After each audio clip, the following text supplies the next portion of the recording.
दोस्तों आज यार हम बात करने वाले क्लास 12 फिजिक्स का एक बहुत ज़्यादा महत्वपूर्ण टॉपिक चौक कुंडली। और बात करें ये आपका हर साल फिजिक्स के पेपर में 5 नंबर का पूछा जाता है, तो बहुत ही ज़्यादा महत्वपूर्ण टॉपिक है। चौक कुंडली क्या होती है, चौक कुंडली का सिद्धांत क्या है, इसकी संरचना और कार्यविधि, ठीक है। बहुत ही मस्त तरीके से आज समझने वाले। बात करें ये जो आपका प्रत्यावर्ती धारा वाला चैप्टर है, अल्टरनेटिंग करंट वाला, उसी का ये टॉपिक है चौक कुंडली, चौक कॉइल। बहुत ही ज्यादा महत्वपूर्ण है और एग्जाम में पूछा भी जाता है। तो एकदम मस्त तरीके से यार आज आपको इसको समझाने वाले, चौक कुंडली क्या होता है, इसका सिद्धांत क्या होता है, इसकी रचना क्या होती है, इसकी कार्यविधि, ठीक है। सब कुछ आसानी से आप समझ जाओगे, रटना कुछ भी नहीं है, एकदम आसान टॉपिक है, ठीक है। तो शुरू करते हैं हम लोग चौक कुंडली, चौक कॉइल। और एक चीज जान लो, 5 नंबर का ये फिजिक्स के पेपर में पूछा जाता है, तो आपको इसे हल्के में नहीं लेना, तैयार जरूर करना है, ठीक है, क्योंकि मोस्ट इंपॉर्टेंट है। तो शुरू करते हैं हम लोग क्लास 12 फिजिक्स पे जो आपका अल्टरनेटिंग करंट वाला चैप्टर है, प्रत्यावर्ती धारा वाला, उसका टॉपिक चौक कुंडली, चौक कॉइल क्या होता है, ठीक है। तो देखो बात करें, सबसे पहले बात आती है चौक कुंडली का सिद्धांत, क्योंकि आपसे सिद्धांत, रचना और कार्यविधि इतनी चीज पूछता है। तो देखो सिद्धांत की बात करें, चित्र हम लोग बाद में समझेंगे, सबसे पहले बात करते हैं सिद्धांत क्या है, मतलब इस चौक कुंडली को क्यों बनाया गया, इसका क्या कार्य है, ठीक है। सबसे पहले ये समझते हैं। तो हमने देखो चौक कुंडली पे क्या लिखा हुआ है, यहाँ पे हमने लिखा हुआ है प्रत्यावर्ती धारा परिपथ में। ध्यान समझना, एक एक बात आप आसानी से समझ जाओगे, ठीक है। बस थोड़ा सा सुनने का प्रयास करना, एक एक बात को मैं सुनना, ठीक है। हमने लिखा प्रत्यावर्ती धारा परिपथ में वैद्युत ऊर्जा का ह्रास, इसे पढ़ा जाता है वैद्युत ऊर्जा का ह्रास, ठीक है। ह्रास पढ़ सकते हो या कमी, ह्रास या कमी हुए बिना धारा को कम करने की युक्ति को चौक कुंडली कहते हैं। सीधी भाषा में बात करें तो चौक कुंडली के द्वारा आप क्या कर सकते हो, धारा के मान को घटा बढ़ा सकते हो, ठीक है। क्या कह रहे हैं हम आपसे, अगर आप लोग धारा के मान को घटाना बढ़ाना चाहते हो, कम करना चाहते हो या उसका मान बढ़ाना चाहते हो, करंट का मान, तो आप किसका यूज कर सकते हो, चौक कुंडली, चौक कॉइल का। अब कैसे यूज होता है, सिंपल कहा गया इसका सिद्धांत कि प्रत्यावर्ती धारा परिपथ में वैद्युत ऊर्जा का ह्रास किए हुए बिना धारा को कम करने की युक्ति को चौक कुंडली कहते हैं। मतलब कि प्रत्यावर्ती धारा परिपथ है मान लो आपके पास, ठीक है, और उसमें अगर आप वैद्युत ऊर्जा का ह्रास, ह्रास का मतलब है कमी, मतलब वैद्युत ऊर्जा में कमी हुए बिना धारा को कम कर दो, तो उस युक्ति को क्या कहते हैं, चौक कुंडली। मतलब चौक कुंडली के द्वारा आप किसी भी प्रत्यावर्ती धारा परिपथ में वैद्युत ऊर्जा में कमी किए बिना अगर धारा को कम करने की युक्ति जो होती है, उसे ही चौक कुंडली कहते हैं। मतलब कि चौक कुंडली के द्वारा आप धारा को कम कर सकते हो, और कैसे, बिना ऊर्जा में कमी हुए, ठीक है, बिना ऊर्जा में ह्रास हुए या कमी, ह्रास को कमी पढ़ सकते हो, ठीक है। मतलब अगर बिना ऊर्जा में कमी किए आपको धारा के मान को घटाना या बढ़ाना है, तो आप कैसे बढ़ा घटा सकते हो, चौक कुंडली के द्वारा, ठीक है। चौक कुंडली के द्वारा आप बहुत ही आसानी से घटा बढ़ा सकते हो प्रत्यावर्ती धारा परिपथ में धारा को, ठीक है। तो वही चीज कहा गया, प्रत्यावर्ती धारा परिपथ में वैद्युत ऊर्जा का ह्रास हुए बिना धारा को कम करने की युक्ति को क्या बोलते हैं, चौक कुंडली बोलते हैं, चौक कॉइल बोलते हैं, ठीक है। ये जो आपकी बनी हुई ये चौक कुंडली है, इसके द्वारा आप किसी भी प्रत्यावर्ती धारा परिपथ में धारा के मान को घटा बढ़ा सकते हो। और सबसे बड़ी बात यह कि इसमें वैद्युत ऊर्जा में कमी भी नहीं होती, ठीक है। कहा गया ना, वैद्युत ऊर्जा का ह्रास किए हुए बिना या वैद्युत ऊर्जा में कमी किए हुए बिना, हम वैद्युत ऊर्जा में कमी भी नहीं करेंगे और धारा के मान को घटा या बढ़ा भी देंगे, ठीक है। तो ये चीज कौन कर सकता है, चौक कुंडली कर सकती है, चौक कॉइल कर सकती है। तो आशा करते हैं सिद्धांत समझ में आया। मतलब सीधी सी बात है, अगर वैद्युत प्रत्यावर्ती धारा परिपथ में वैद्युत धारा के मान को घटाना बढ़ाना है, तो अगर बिना वैद्युत ऊर्जा के ह्रास के आप घटा बढ़ा सकते हो, तो इस युक्ति को ही क्या बोला जाता है, चौक कुंडली बोला जाता है, ठीक है। तो यही सिद्धांत है कि प्रत्यावर्ती धारा परिपथ में वैद्युत ऊर्जा के ह्रास हुए बिना धारा को कम करने की युक्ति को चौक कुंडली, चौक कॉइल कहते हैं। आप देख सकते हो यहाँ पे जो आपको डायग्राम दिख रहा है, ये किसका है, चौक कुंडली का। इसमें अगर बात करें तो ध्यान समझना, ठीक है, एकदम आसान है, सिंपल। देखो ये जो आप देख रहे हो, ये जो रेड कलर से ऊपर इस टाइप का बना हुआ है, ये इस टाइप का जो बना हुआ है आपका, ये क्या होती है, ये होती है लोहे की क्रोड। क्या होती है, लोहे की क्रोड। मान लो ये आपकी क्या है, ये आपकी क्या है, लोहे की क्रोड। अब इस लोहे की क्रोड पे आपको करना क्या है, तांबे के तार को लपेटना है। इस लोहे की क्रोड लेना है और उस पे तांबे के तार को लपेटना है। देख सकते हो हमने एक लोहे की क्रोड लिया, ये लिखा हुआ है लोहे क्रोड, ये लोहे की क्रोड है, और इस पे क्या करना है, आपको तांबे के तार को लपेटना है। आप जब तांबे के तार को लपेटोगे तो उससे क्या बन जाएगी, एक कुंडली, जिसको नाम दिया जाएगा चौक कुंडली, ठीक है। सिंपल सी बात है, लोहे की क्रोड उस पे तांबे के तार को लपेट के एक कुंडली बनाई जाती है जिससे नाम देते हैं चोक कुंडली। आप देखो इस कुंडली को हमने इस तरह से यहाँ पे प्रत्यावर्ती धारा स्रोत से जोड़ा, यहाँ पे एक बल्ब भी लगा दिया, ये क्या लग गया, एक बल्ब लगा दिया, ये प्रत्यावर्ती धारा स्रोत हो गया, क्योंकि आपसे कहा गया प्रत्यावर्ती धारा परिपथ में ही तो हम धारा के मान को घटा बढ़ा सकते हैं, तो सिंपल चोक कुंडली के द्वारा आप प्रत्यावर्ती धारा के मान को घटा बढ़ा सकते हो। और बनी कैसे कुंडली, सिंपल लोहे की क्रोड ले लो, उस पर तांबे के तार को लपेट के कुंडली बना लो, आपकी कुंडली बन गई। ठीक है, एकदम सिंपल सा है, लोहे क्रोड लो, उसमें तांबे के तार को लपेट दो और कुंडली आपकी बन जाएगी। सिंपल, देख सकते हो, इसकी रचना पढ़ते हैं फिर आपको समझाते हैं। ठीक है, हमने लिखा रचना पे कि चोक कुंडली की रचना क्या है, कैसे बनती है। ठीक है, तो यह एक नगण्य प्रतिरोध, ध्यान समझना, यह एक नगण्य प्रतिरोध व ऊंचे प्रेरकत्व की कुंडली होती है। ये जो चोक कुंडली होती है ये एक नगण्य प्रतिरोध, मतलब इसका प्रतिरोध कितना होता है, नगण्य, नगण्य का मतलब शून्य, इसका जो प्रतिरोध होता है वो शून्य होता है, वह ऊंचे प्रेरकत्व की कुंडली होती है। और उसका जो प्रेरकत्व होता है एल, वो क्या होता है, ऊंचा होता है, मतलब अधिक होता है। मतलब चोक कुंडली जो होती है इसका प्रतिरोध शून्य होता है और जो प्रेरकत्व होता है वो अधिक होता है, ऊंचा होता है। जो तांबे के अनेक वैद्युत रोधी तार के अनेक फेरों को पटलित लौह क्रोड के ऊपर लपेटकर बनाई जाती है। और बनाई कैसे जाती है, सिंपल, आपको तांबे के अनेक वैद्युत रोधी तार के अनेक फेरों को पटलित लौह क्रोड पे क्या करना है, लपेटना। सिंपल, पटलित लौह क्रोड लो, उस पे तांबे के तार के फेरे लपेट दो, आपकी कुंडली बन जाएगी। और उसका प्रतिरोध नगण्य होगा अर्थात शून्य होगा, और प्रेरकत्व तो जो होगा ऊंचा होगा अर्थात अधिक होगा। तो सिंपल सी बात है, यह एक नगण्य प्रतिरोध व ऊंचे प्रेरकत्व की कुंडली होती है जो तांबे के एक अनेक वैद्युत रोधी तार के अनेक फेरों को पटलित लौह क्रोड के ऊपर लपेट कर बनाई जाती है। ठीक है, सिंपल, लौह क्रोड ले लो, पटलित लौह क्रोड, उसके ऊपर तांबे के तार को लपेट दो और आपकी कुंडली बन जाएगी। और इसका प्रतिरोध नगण्य होगा, प्रतिरोध शून्य होगा, और प्रेरकत्व तो जो एल होगा वो कितना होगा, ऊंचा होगा या अधिक होगा। ठीक है, अब कहा गया तार तांबे का व मोटा होने के कारण, अब जो तार होगा वो तांबे का है और मोटा है, तो कहा गया तार तांबे का व मोटा होने के कारण इस कुंडली का प्रतिरोध आर लगभग शून्य होता है। तार मोटा होता है और तांबे का होता है, इस कारण से इसका जो प्रतिरोध आर होता है, रेजिस्टेंस होता है, वो कितना होता है, शून्य होता है। ठीक है, परंतु फेरों की अधिक संख्या तथा लोहे की क्रोड के कारण इसका प्रेरकत्व एल काफी ऊंचा होता है। आप बात करें एल क्यों ऊंचा होता है, क्योंकि कहाँ कहा गया ये, परंतु फेरों की संख्या अधिक होती है। यहाँ पे जो तांबे के तार के फेरे हैं, एक फेरा, दो फेरा, इस टाइप से लपेटोगे तो जो फेरे हैं उसकी संख्या अधिक होने के कारण प्रेरकत्व तो एल का मान ऊंचा होता है। परंतु फेरों की अधिक संख्या तथा लोहे की क्रोड के कारण, क्रोड भी लोहे की और फेरे भी ज्यादा है, इस कारण से प्रेरकत्व तो एल काफी ऊंचा होता है।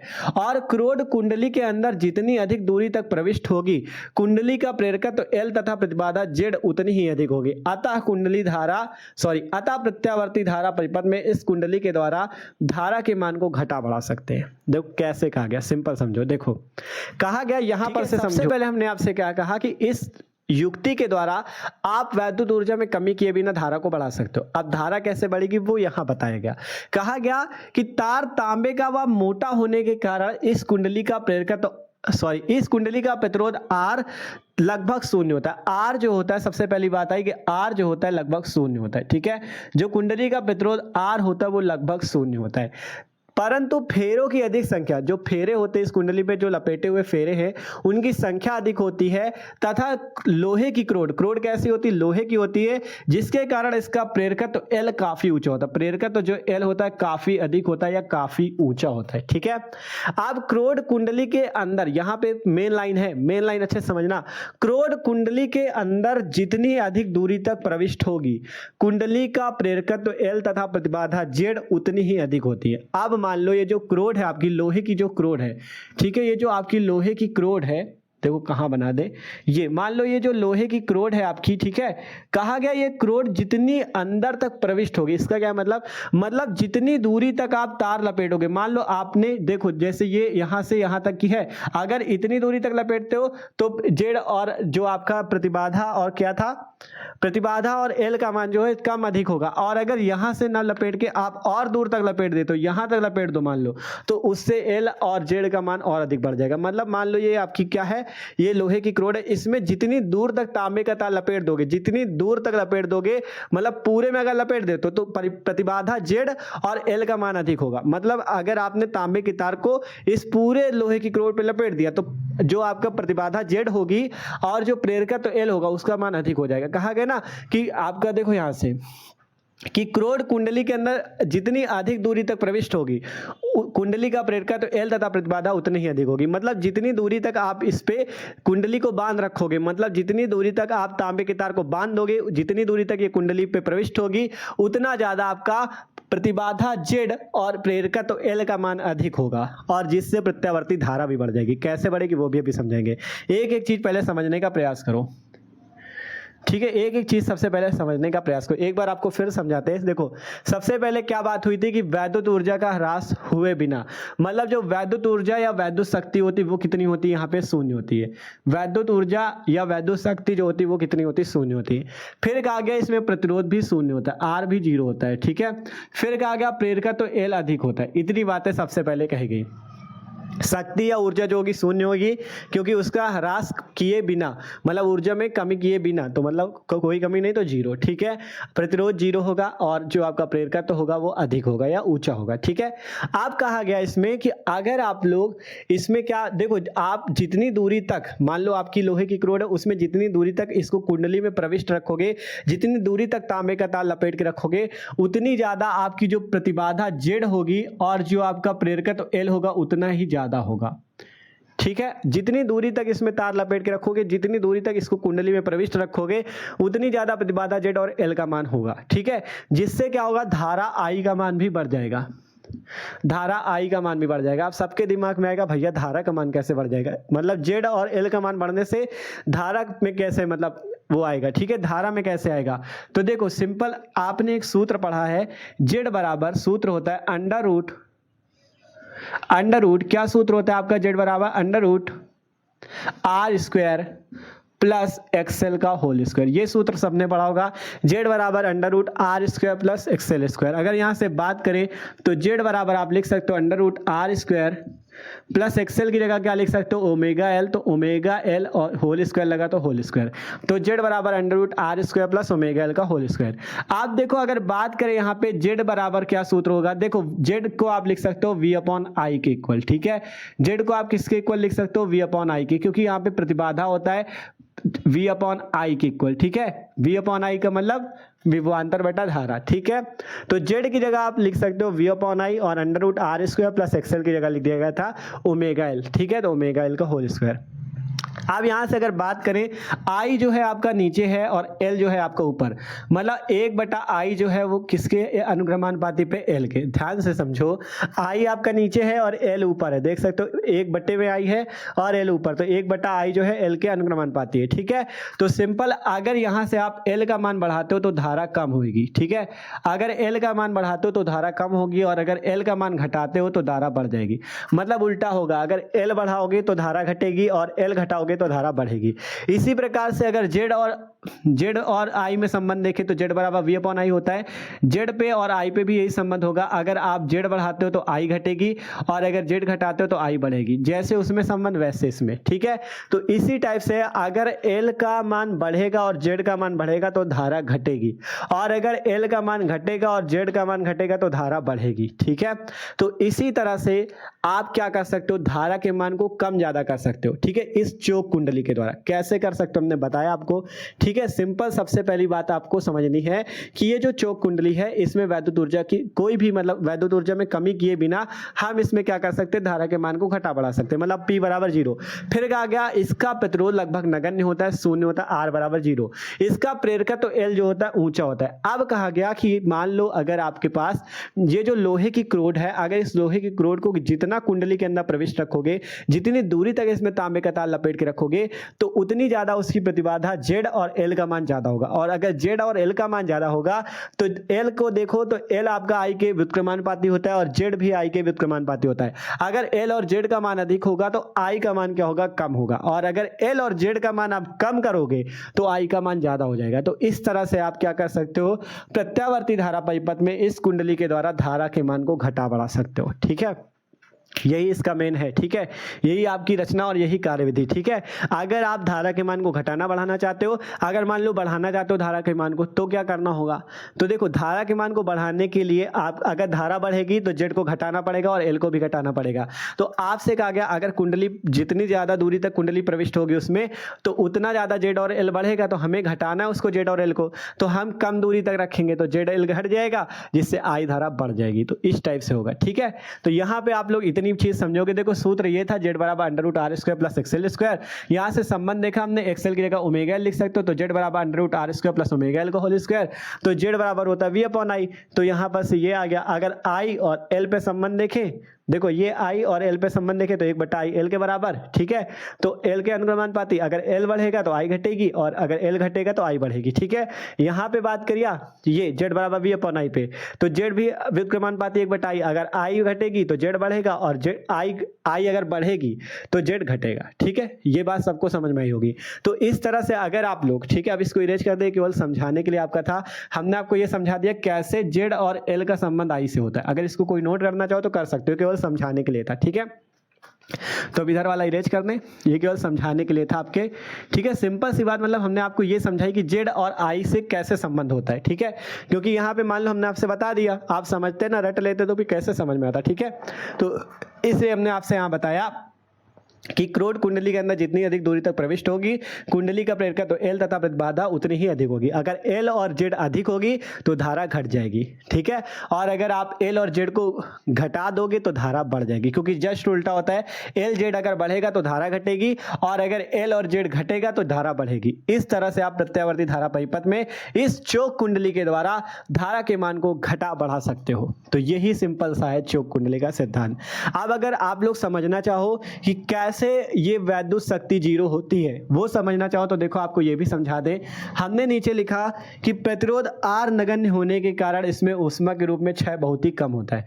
हमने क्या लिखा, अगर प्रतिरोध आर नगण्य है, मतलब प्रतिरोध आर जीरो है, तो इसके कारण इसमें ऊष्मा के रूप में क्षय बहुत ही कम होता है। मतलब ये ऊष्मा के रूप में जो कमी होती है, क्षय का मतलब कमी ही है, ठीक है। ऊष्मा के रूप में कमी जो होती है बहुत ही कम होती है, ठीक है। तो अगर यहाँ पर से फॉर्मूले की बात करें तो फॉर्मूला आपका क्या होता है, ठीक है। कहा गया ना कि आर नगण्य होने के कारण ऊष्मा के रूप में क्षय बहुत ही कम होता है। अगर बात करें हम लोग यहाँ पे औसत शक्ति क्षय की, ठीक है, तो औसत शक्ति क्षय का सूत्र क्या होता है, यहां से हम लोग लिखेंगे, ठीक है। यहां पर से लिखेंगे कि आई आर परिपथ में औसत शक्ति क्षय, लिखते हैं आई आर परिपथ में औसत शक्ति क्षय। आई आर परिपथ क्यों लिख रहे हैं, क्योंकि आपको पता है यहाँ पे धारा आई और प्रतिरोध की बात हो रही इसलिए। तो आई आर परिपथ में औसत शक्ति क्षय, औसत शक्ति क्षय, औसत शक्ति क्षय, उसका सूत्र क्या होगा, पी बार बराबर V R M S into I R M S cos phi. ये वाला सूत्र सबने पढ़ा है। औसत शक्ति क्षय यहाँ पे पी बार है, तो पी बार बराबर V R M S into I R M S cos phi, ठीक है। तो यहाँ पर से अगर बात करें, अब कॉस फाई का भी एक फॉर्मूला होता है। कॉस फाई बराबर क्या होता है, तो कॉस फाई का सूत्र होता है कॉस फाई बराबर आर बटे में under root R square plus omega L का होल स्क्वायर, ठीक है। कॉस फाई बराबर क्या होता है, आर बटे में under root R square plus omega L का होल स्क्वायर। अगर बात करें तो आर का मान कितना है, नगण्य है, अर्थात आर का मान 0 है। तो अगर यहां से लिखते हो यदि आर बराबर 0, अगर आर बराबर आप 0 लिख देते हो तो कॉस फाई का मान भी कितना आ जाएगा, 0, क्योंकि 0 जब ऊपर हो जाएगा 0 बटे में 0, आर की जगह फिर से 0 प्लस ओमेगा एल का होल स्क्वायर, मतलब पूरी वैल्यू ही 0 हो जाएगी। मतलब अगर आप यहाँ पे आर की जगह 0 रखते हो तो 0 रख दोगे तो पूरा मान तो 0 वैसे भी हो जाएगा, तो कॉस फाई कितना आ जाएगा, 0। आप यदि कॉस फाई 0 आ गया तो यहाँ पर से अगर औसत शक्ति क्षय पी बार निकालोगे तो वो कितना आ जाएगा, V R M S into I R M S, और कॉस फाई की जगह क्या आ जाएगा, 0। तो जब ये 0 हो जाएगा तो पी बार भी कितना हो जाएगा, 0। तो यहाँ पर से औसत शक्ति क्षय कितना आ जाएगा, 0 आ जाएगा। देख सकते हो कैसे। सबसे पहले लिखा गया था प्रतिरोध आर नगण्य होने के कारण इसमें ऊष्मा के रूप में क्षय बहुत ही कम होता है, मतलब ऊष्मा के रूप में कमी बहुत ही कम होती है। तो आई आर परिपथ में औसत शक्ति क्षय पी बार बराबर सूत्र होता है V R M S into I R M S cos phi. I R परिपथ इसीलिए लगा क्योंकि आई धारा थी और आर प्रतिरोध कह रहा था 0 है, ठीक है। तो इसलिए यहाँ पे कॉस फाई का मान निकाला है। कॉस फाई का सूत्र होता है आर बटे में under root R square plus omega L का होल स्क्वायर। अब यदि प्रतिरोध 0 है, आर बराबर 0 है, तो आर की जगह 0 रखोगे तो कॉस फाई 0 आ जाएगा। अब अगर कॉस फाई का मान यहाँ पे रखते हो तो पी बार बराबर V R M S into I R M S 0, तो पी बार बराबर 0, अर्थात औसत शक्ति क्षय कितनी आ रही, 0, जो कि आपको ऊपर बताया गया था, ठीक है, जो कि आपको ऊपर बताया गया था। यहाँ पे लिख भी सकते हो कि इस प्रकार चौक कुंडली में औसत शक्ति क्षय 0 होता है। इस प्रकार चोक कुंडली में औसत शक्ति क्षय शून्य होता है। औसत शक्ति क्षय शून्य होता है, ठीक है। इस प्रकार चोक कुंडली में औसत शक्ति क्षय शून्य होता है। तो सिंपल सी ये बात थी आपका चोक कुंडली की। देखो सिद्धांत सबसे पहले लिखना, और अगर आप यहाँ पे रचना और कार्यविधि लिख देना, रचना तथा कार्यविधि, हेडिंग यहाँ पे लगा देना रचना तथा कार्यविधि, क्योंकि कार्यविधि भी यहाँ पे है कि अगर आप क्रोध कुंडली के अंदर जितनी अधिक प्रविष्ट होगी कुंडली का प्रेरका तो एल तथा प्रतिबाधा जेड उतनी ही अधिक होगी, जिससे आप लोग क्या कर पाओगे, प्रत्यावर्ती धारा के मान में कम या ज्यादा कर पाओगे, ठीक है। तो इसमें हेडिंग लगा लेना रचना तथा कार्यविधि और इसको आप लिख देना, ठीक है। फिर ये दर्शाना चाहो कि आई आर परिपथ में औसत शक्ति क्षय, ठीक है। पी बार अगर निकालोगे तो यहाँ पर से शून्य आ जाएगा। इस प्रकार जो औसत शक्ति क्षय या वैद्युत ऊर्जा का ह्रास होता है वो कितना होता है, शून्य होता है। तो ये बात है चोक कुंडली, जिसमें आप क्या कर सकते हो, वैद्युत ऊर्जा में कमी किए बिना या वैद्युत ऊर्जा में ह्रास किए बिना आप क्या कर सकते हो, धारा के मान को कम या ज्यादा कर सकते हो।